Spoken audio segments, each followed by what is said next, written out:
Hey everybody, my name is Martin, and I'm a first year medical student. About a year ago, I was interviewing to go to medical school. And as part of my preparation process, I was looking for anything I could find that would, tell me what the interview day was like at one of these schools that I was interviewing. I didn't find a lot, and so after each interview, I decided I wanted to contribute to the space, and I recorded a video kind of debriefing what it was like. How I did, what the interview structure was like, what the vibes were like, and without going into questions that the interviewers used so that it's fair for people in the future. If that's something you're interested in, check out the video. Good luck if you're interviewing in the future. And then I did include the outcome, the admissions outcome, at the end of the video because I'm recording this in the future. Before I start the video, though, I wanted to point you to MCATresources.com. It's a website that I've been working on that lets you post, upvote, downvote, and review MCAT resources. So if you've taken the MCAT or you know someone who's taken the MCAT, point them to the site and leave a review on a resource you've used. You'll be able to help students moving forward in the future. Hey everybody, so it is September 17th. I just finished 2 interviews, NYU and Case Western, so I want to make my videos about that. I can't make a video about NYU because, just for context, when you have interviews, it's not always in one day. And they might make a big deal about one day and then low-key slide in another day. Or maybe you just get overwhelmed and you didn't pay attention to it. And that's what happened with NYU. It was scheduled for Wednesday, but they had a Thursday information session. Guess who double booked an interview on that day? This guy.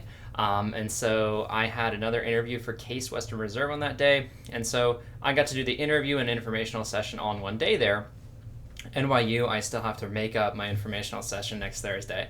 Well, if that killed my admissions prospects at NYU, that's what the universe had for me. So let's talk about Case.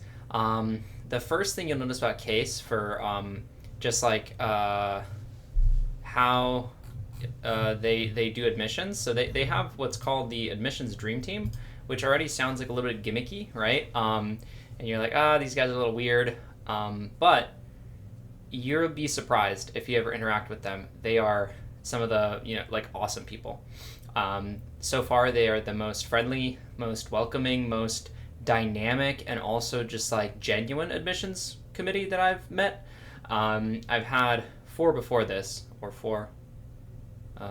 It was my 4th one. Yeah. So, because Duke is next Tuesday, and that's my 5th one.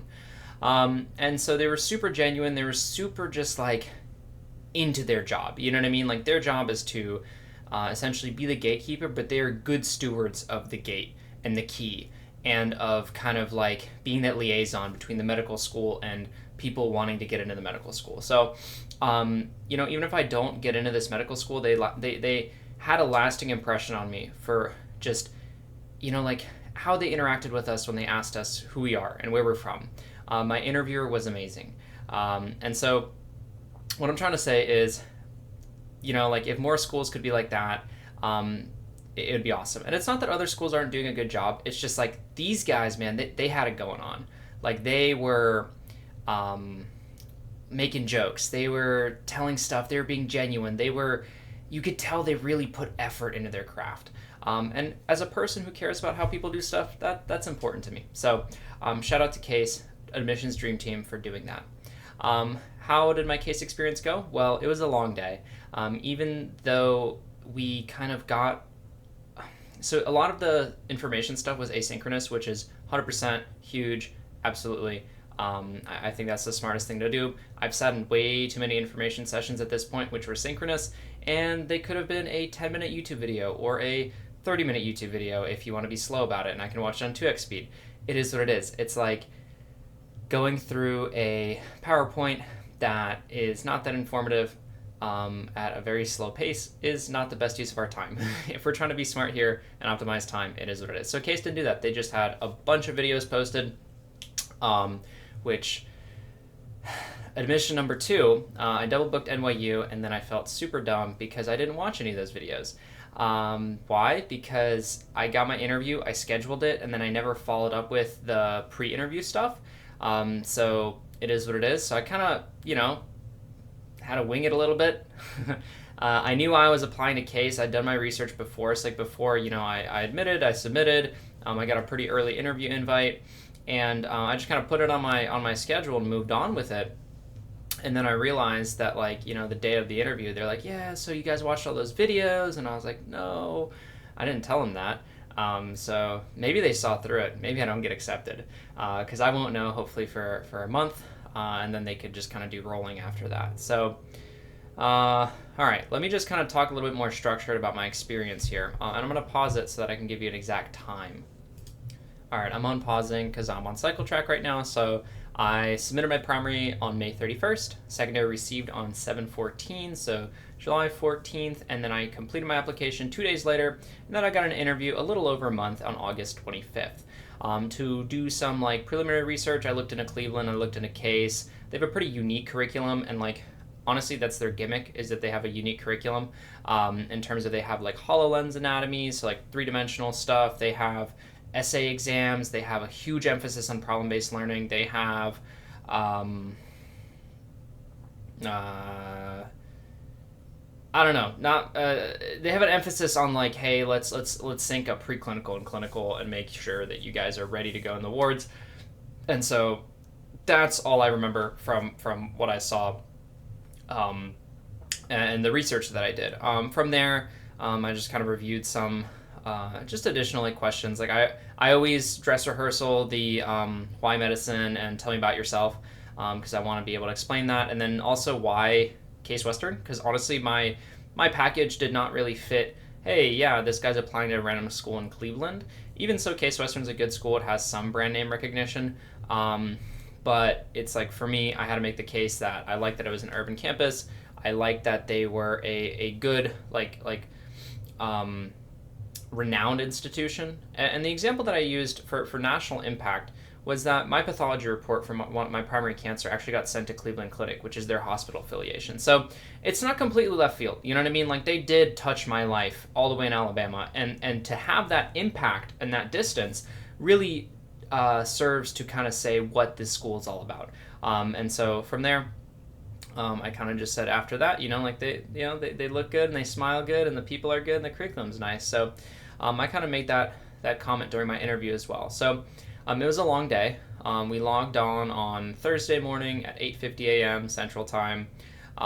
We did some informational stuff, some Q&A stuff, some introduction stuff. Then we had a breakout room where one of the admissions people kind of took us through the curriculum, but it was just Q&A, right? We were supposed to watch the video about the curriculum. I didn't. And so my questions were a little bit more generic, but then I learned a lot about it, even though those questions were a little bit hyper-specific. It's like, I appreciate that we had kind of Q&A for really specific stuff, but like, it's like, I don't know, sometimes I feel like a lot of these pre-interview things and interview things, you get lost in the weeds, and they're really specific questions that like, oh, what did, does this program's like block do this and this? And it's like, yeah, maybe that's relevant to you, but like, not in September. I would use that as information later down the line, but who knows? And then we did a breakout room with a med student who kind of took us through some stuff and did some Q&A stuff. It was 2 med students, and I really liked them. You know what I mean? Like, I really thought they were genuine, cool people, which was awesome. And then I think we took a little break, and then I had my interview. Interview one was with an admissions director, and wow, I mean, it's like it was a great interview. You can tell when a person knows how to interview. They ask the right questions. They ask the right follow-up questions. They really make it so they can elicit your story and help you tell your story. And then just following that, I had an interview with a student, and it was super chill, super nice student. I'd be happy to have them as one of my classmates. So overall, Case left a really good impression on me, admissions-wise, right? I felt like I did really well in the interview. I felt like the admissions team was just super nice, super generous, I wouldn't say genuine. And that sets the stage for the rest of the school, hopefully.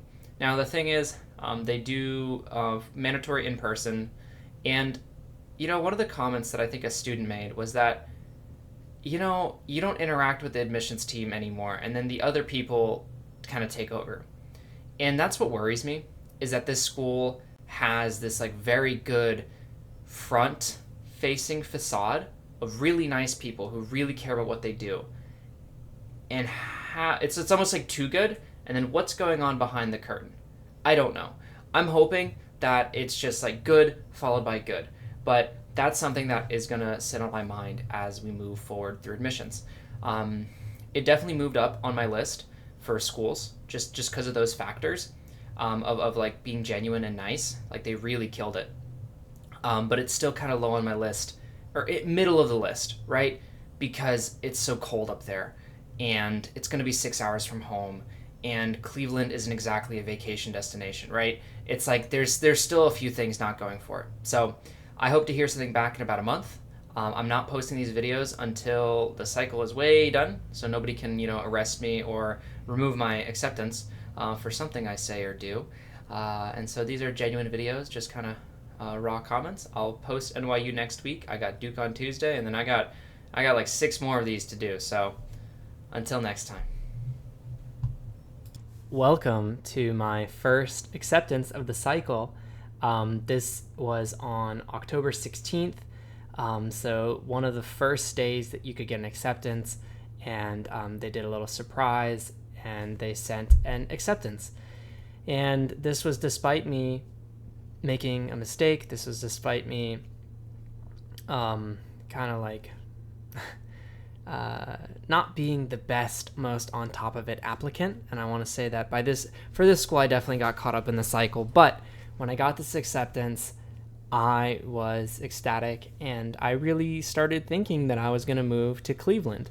I think on the first day, I also got accepted to USF, but this school was a lot more special.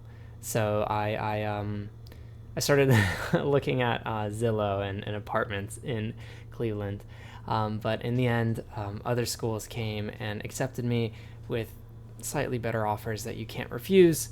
And that's what happened. But I withdrew my acceptance sometime later in the cycle when I knew that, okay, there was a school that definitely kind of trumped Case Western, and moved on. So huge thank you to the admissions committee. This was one that stood out in the cycle. I mean, completely stood out in the cycle. So that was excellent. And finally, we have here mcatresources.com. Again, project I'm working on. If you think that this could help somebody, it's just a list of all the resources. If you think this can help somebody, leave a review on a resource that you used, the one that you liked, maybe one you didn't like, maybe one that was high yield. If Lo-Fi Girl is high yield, give it a high yield, give it an upvote, give it a comment, and I'm sure people will appreciate it in the future. Thanks so much.